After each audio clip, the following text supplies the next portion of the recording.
It is the summertime, which means lots of grill use. So instead of using the wire brushes, which my wife absolutely hates because she's so afraid that the wire brush is going to break off and then end up in the food, we actually love this GrillArt Grill Brush. And all it is this basically this pad with a little scraper here, and what you do is you dunk this pad, or I got a little spigot over there. You can actually run it under the spigot for a little bit, and you're going to use steam to clean the grill. So what you do is you get the grill up to about 400 degrees, and then you just use steam to clean. As you guys can see, I got some grill food, and you just use the scraper side and you scrape some of the food that's stuck to the grill, and then you use steam.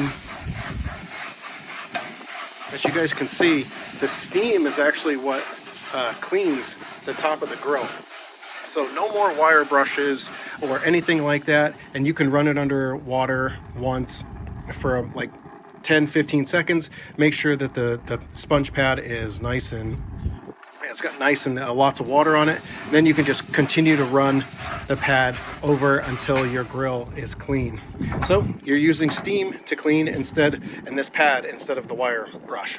So yeah, definitely recommend the GrillArt Grill Brush. It's something that this thing lasts me. I usually switch out the pads usually once a month. So yeah, it works really great. I literally cook on this thing like 3 times a week, and like I said, the pad lasts a month. So highly recommend.